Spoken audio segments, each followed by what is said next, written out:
आज हम भूगोल का लेसन नंबर 2 वन व वन्यजीव संसाधन पढ़ेंगे।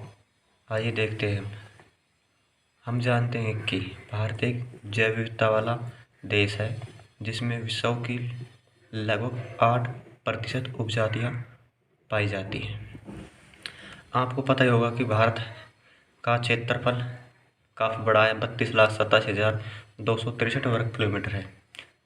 जिसके इतने बड़े आकार होने के कारण इसमें जैव विविधता का होना एक स्वाभाविक सी बात है। जैव विविधता देखते हैं, जैव विविधता क्या होती है। जैव विविधता का अर्थ है अलग अलग।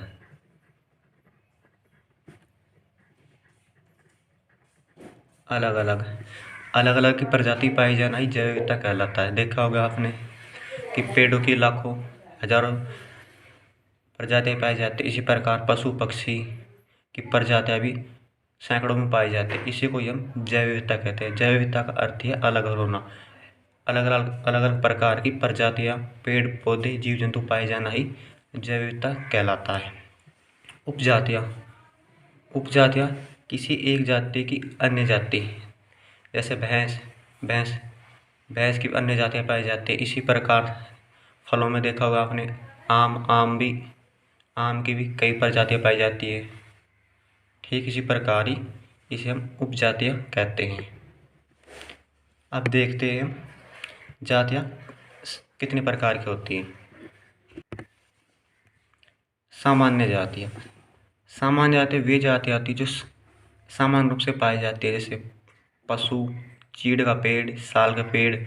जैसे आपने देखा होगा कि गाय, भैंस, बकरी या शीशम के वृक्ष या चीड़ के वृक्ष सामान्य तौर पर पाए जाते हैं। इनको हम सामान्य वृक्ष जातियां कहते हैं, क्योंकि अभी ये देखने को मिल जाती है। इनकी जो जनसंख्या है अभी लुप्त होने या खत्म होने के कगार पर नहीं है, इसलिए हम इन्हें सामान्य जातियां कहते हैं। सामान्य जातियां भारत के लगभग सभी क्षेत्रों में पाई जाती हैं। अब देखते हैं संकटग्रस्त जातियां।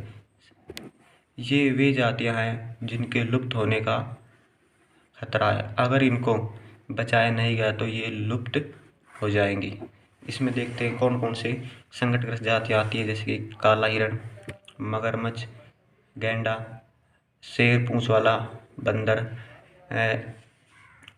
ऐसा बंदर होता है जिसकी पूंछ शेर की तरह होती है, उसको हम शेर पूंछ वाला बंदर कहते हैं। अगर इनको बचाया नहीं गया तो आने वाले समय में लुप्त हो जाएंगी, इसलिए इनको संकटग्रस्त जातियां कहते हैं। सुवेग जातियां ये वे जातियां होती है जिनकी संख्या निरंतर घट रही है। अगर इनको बचाया नहीं गया तो आने वाले समय में संकटग्रस्त जातियों की श्रेणी में आ जाएंगी, नहीं तो शायद ये खत्म भी हो सकती है। इसलिए इनको हम सुवेग जातियां कहते हैं। इनको बचाना अति आवश्यक है। इसमें देखते हैं कौन कौन सी जातियां आती है। नीली भेड़, एशियाई हाथी, गंगा की डॉल्फिन एक मछली होती है। अगर इनको नहीं बचाया गया तो आने वाले समय में संकटग्रस्त जातियों की श्रेणी में आ सकती है, इसलिए इनको बचाना अति आवश्यक है।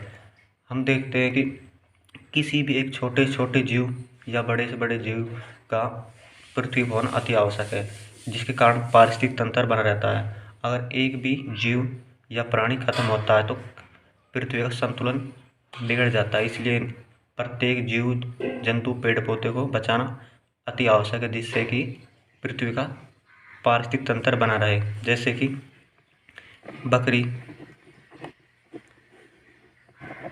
घास, शेर या चीता, ये एक पारिस्थितिक तंत्र है। घास बकरी को खाती है, घास को बकरी खाती है और बकरी को कौन खाता है? शेर। अगर इसमें से कोई भी एक जीव जंतु खत्म हो जाए तो उसकी जनसंख्या अनियंत्रित हो जाएगी, जिससे कि पृथ्वी का असंतुलन खराब हो सकता है। अगर मान लो घास खत्म हो जाती है तो बकरी मर जाएगी। अगर मान लो शेर या चीता खत्म हो जाता है या लुप्त हो जाता है तो बकरी की जो जनसंख्या है वो अनियंत्रित हो जाएगी। इसको नियंत्रित करने के लिए पृथ्वी पर पारिस्थितिक तंत्र का होना अति आवश्यक है।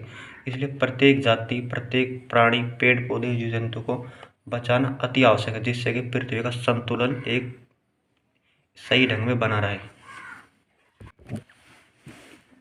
दुर्लभ जातियां, इन जातियों की संख्या बहुत कम है या तो सुवेग है। सुवेग यानी कि निरंतर घट रही है या संकटग्रस्त है। इसमें देखते कौन कौन से जातियां आती हैं।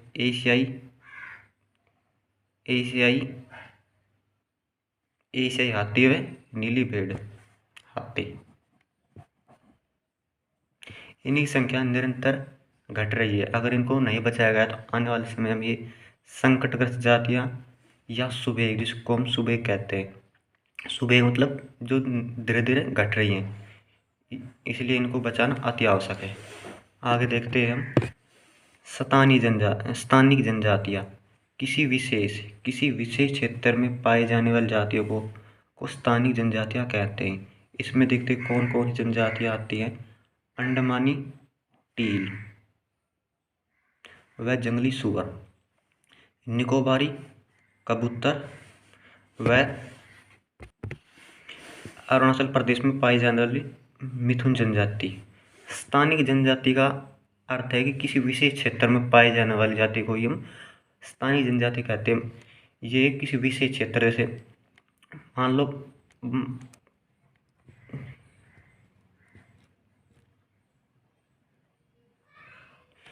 ये ऐसे कुछ, मान लो भारत का नक्शा है, कुछ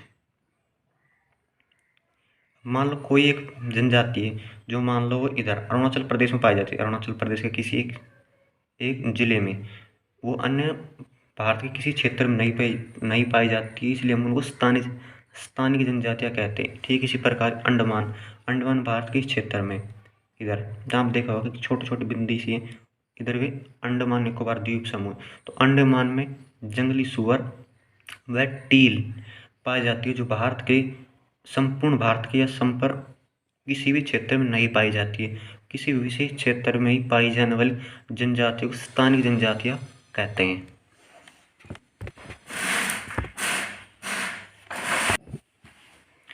आगे देखते हैं हम लुप्त जनजातियाँ। ये वे जातियाँ हैं जो खत्म हो चुकी हैं, जैसे कि एशियाई चीता, गुलाबी सिर वाली बतख। एशियाई चीता भारत से सन 1952 में ही खत्म हो चुका है। लुप्त का अर्थ है खत्म होना या डिस्ट्रॉयड होना, यानी कि जो चीज़ खत्म हो चुकी है उसको हम लुप्त कहते हैं। ये जनजातियाँ भारत में खत्म हो चुकी है, एशियाई चीता व गुलाबी सिर वाली बतख। संवर्धन वृक्षारोपण क्या है? जब व्यापार की दृष्टि से एक या कुछ जातियों के वृक्ष लगाना व अन्य जातियों के पेड़ों का खत्म हो जाना ही संवर्धन वृक्षारोपण है। ये वन या ये पेड़ जब लगाए जाते हैं, जब हम व्यापार की दृष्टि से कोई पेड़ लगाते हैं या कुछ पेड़ों का समूह लगाते हैं, जिसमें हम किसी एक पेड़ या एक पेड़ के समूह को ही बढ़ावा देते हैं, वह अन्य पेड़ों को हम ख़त्म कर देते हैं या उनको नहीं लगाते हैं, जिसके कारण अन्य पेड़ों की जनसंख्या बहुत कम हो जाती है और जिस एक पेड़ को लगाते हैं वे उसकी जनसंख्या बढ़ जाती है। उसी को ही हम संवर्धन वृक्षारोपण कहते हैं। इसमें सागवान का पेड़ होता है, वो इस संवर्धन वृक्षारोपण में आता है। यह दक्षिणी भारत में पाया जाता है।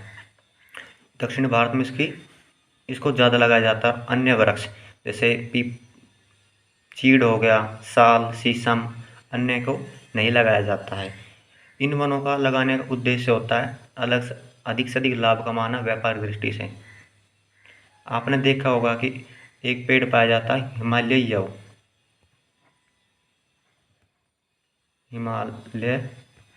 यव का पेड़ है, जिससे कैंसर की दवा बनाई जाती है, जो कि ये हिमाचल प्रदेश व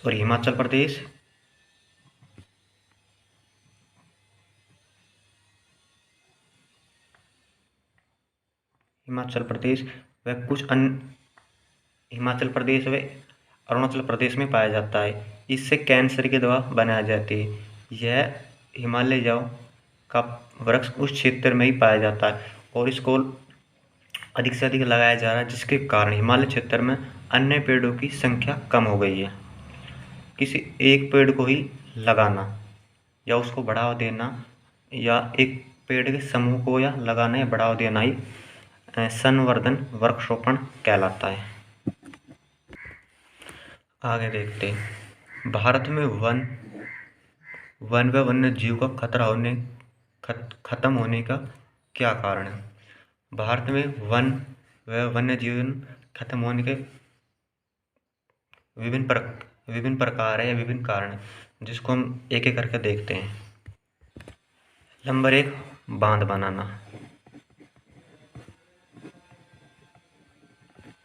जब सरकार किसी भी बांध का निर्माण करती है तो बांध में क्या होता है, बांध पानी स्टोर करने के लिए या पानी को रोकने के लिए बनाया जाता है। मान लो ये इधर से कोई नदी बह रही है तो सरकार नदी के पानी को रोकने के लिए कोई बांध निर्माण करती है। मान लो इस क्षेत्र में कोई बांध बना दिया। अब जहाँ पर ये बांध बनता है, इधर हजार लाखों पेड़ पौधे जीव जंतु होते हैं या विभिन्न गांव भी होते हैं, जिसके कारण वे पेड़ पौधे जीव जंतु खत्म हो जाते हैं।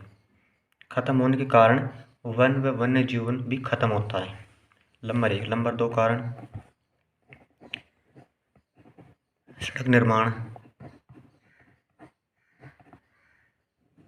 आज सरकार अधिक से अधिक लाभ कमाने के लिए सड़क निर्माण के लिए पेड़ों को काट देती है। देखा होगा कि आपने, जिस क्षेत्र में पेड़ अधिक भी होते हैं उस क्षेत्र में भी सरकार सड़क निकाल देती है। सड़क निकालने के कारण भी वन खत्म होते हैं और वन खत्म होने के कारण जो वन्य जीव होते हैं, जो वनों में रहने वाले जंगली जानवर होते हैं, उनको रहने के लिए उनका घर या बसेरा खत्म हो रहा है। उनके खत्म होने के कारण वे धीरे धीरे खत्म होते जा रहे हैं या वह किसी अन्य स्थान पर जाके रहने लग जाते हैं, जिसके कारण वे खत्म होते हैं। रेल लाइन का बनाना। रेल लाइन, सड़क, जिस प्रकार सड़क बन जाती है उसी प्रकार रेल लाइन निकालने के कारण भी वन खत्म हो रहे हैं। आपको पता होगा कि जब भारत आज़ाद नहीं हुआ था तो अंग्रेज सरकार ने या ब्रिटिश सरकार ने भारत में रेल लाइन निकाली थी। उनका रेल लाइन निकालने का एकमात्र उद्देश्य था अधिक से अधिक लाभ कमाना, जिसके कारण उन्होंने लाखों पेड़ों को व जंगली जानवरों को खत्म कर दिया था। ठीक इसी प्रकार कंपनी बनाना या धीरे धीरे शहरी क्षेत्र का विकास होना, इन क्षेत्रों में कंपनी व औद्योगिक क्षेत्र निर्माण से भी धीरे धीरे वन खत्म हुए। वन खत्म होने के कारण ही वन्य जीवन को खतरा है, जिसके कारण वे कुछ जनजाति लुप्त हो गई या कुछ संकटग्रस्त हैं या कुछ सूबे हैं या आने वाले खत्म धीरे धीरे करके खत्म हो जाएगी, इसलिए उनको बताना अति आवश्यक है। भारत में वन्य जीवन को कैसे बचाया जा सकता है। इसको बचाने के निम्नलिखित उपाय हैं जो इस प्रकार है। नंबर 1, भारत सरकार के द्वारा भी वन व वन्य जीवन को बचाने के लिए विभिन्न क्षेत्रों में कार्यक्रम चलाए हुए हैं, जो इस प्रकार है। भारत वन्यजीव संरक्षण अधिनियम 1972। इसके तहत वनों को बचाने के लिए वनों में रहने वाले जीव जंतुओं को बचाने के लिए ये कानून बनाया गया था, इसमें मुख्य रूप से चिंकारा, काला हिरण, बाघ, मगरमच्छ व अन्य जानवरों को बचाने के लिए ये प्रोजेक्ट या एक अधिनियम या कानून लाया गया था। ठीक इसी प्रकार ही चिपको आंदोलन उत्तराखंड 1973। ये आंदोलन हिमालय क्षेत्र या विशेष तौर पर उत्तराखंड के क्षेत्रों में चला था 1973 में। इसका मुख्य उद्देश्य था पेड़ों को बचाना। जब सरकार वहाँ पर पेड़ों को काट रही थी तो लोग पेड़ों से चिपक गए थे और उन्होंने कहा था कि पेड़ों को काटने से पहले हमें काटो, तो इस कारण इसको चिपको आंदोलन कहते थे। इस आंदोलन का मुख्य उद्देश्य पेड़ों को बचाना था। नंबर 3, बीज बचाओ आंदोलन। यह आंदोलन परंपरागत कृषि पर आधारित था। परंपरागत कृषि व देसी कृषि बोलते जिसको हम, कि खाद ज़्यादा से ज़्यादा खाद का प्रयोग कम करके परंपरागत कृषि प्रयोग करना, व परंपरागत खाद देसी खाद का यूज करना। जैसे आपने देखा होगा गोबर की खाद या हरी खाद के यूज करके खेती करना, व केमिकल व दवा का प्रयोग नहीं करना, जिससे कि भूमि खराब होती है। इस प्रकार के उपाय करके भी हम बचा सकते हैं। और सरकार द्वारा शिकार व वन कटाई पर भी रोक लगाई हुई है। आपको पता ही होगा कि जब सलमान खान ने एक शिकार का हरण किया था तो उसको सजा हुई थी। इसका मुख्य कारण यही था कि वनों को बचाया जाए। अगर ऐसा नहीं होता तो धीरे धीरे करके लोग शिकार करके जो वन्य जीवन को ख़त्म कर देते, और या इसी प्रकार वन धीरे धीरे वन की कटाई करते करते वन भी खत्म हो जाते। सरकार द्वारा अनेकों प्रोजेक्ट चलाए जा रहे हैं जिसका मुख्य उद्देश्य वन व वन्य जीवन को बचाना है। आगे भारत में वनों को कितने भागों कितने प्रकार में बांटा गया है। वनों को तीन प्रकारों में बांटा गया है। नंबर 1, आरक्षित वन। देश के 50% वन आरक्षित वन है, ताकि यहाँ पर वन व वन्य प्राणियों की सुरक्षा की जा सके। इसका मुख्य उद्देश्य यही होता है कि जो वनों में रहने वाले प्राणी है, जंगली जानवर है, या वनों को बचाया जा सके। ये वन मुख्य रूप से पश्चिम बंगाल, जम्मू कश्मीर, आंध्र और अरुणाचल प्रदेश, उत्तराखंड, इन क्षेत्रों में पाए जाते हैं। इनका मुख्य उद्देश्य यही होता है कि ताकि वनों को अधिक से अधिक बचा सके। वनों में रहने वाले जंगली जानवर, जीव जंतु को मानवीय हस्तक्षेप न कर सके, ताकि वे रह सके वहाँ पर, और वे अपनी जनसंख्या को निरंतर बढ़ा सके। इसका मुख्य उद्देश्य यही होता है आरक्षित वन। नंबर 2, रक्षित वन। देश के 1/3 वनों का भाग रक्षित वनों के क्षेत्र में आता है। यहाँ पर इन क्षेत्रों में शिकार करना या घूमना वर्जित होता है या बंद होता है। ये वन मुख्य रूप से पंजाब हरियाणा में आते हैं।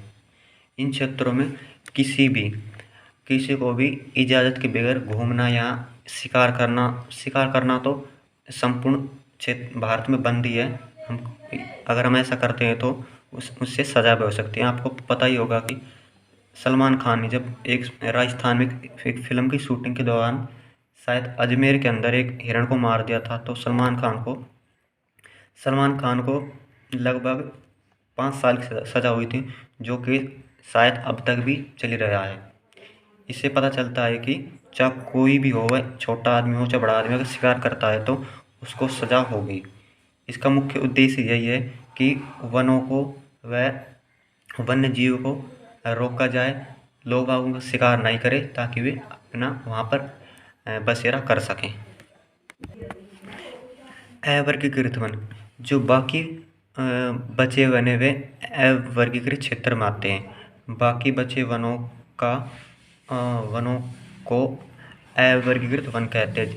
इसमें बंजर भूमि जो सरकार के अधिकार क्षेत्र में आते हैं, या वह भूमि जो लोगों के सामूहिक उपयोग के लिए सरकार द्वारा छोड़ दी जाती है, उसे हम अवर्गीकृत वन कहते हैं। ये वन मुख्य रूप से गुजरात क्षेत्र में पाए जाते हैं।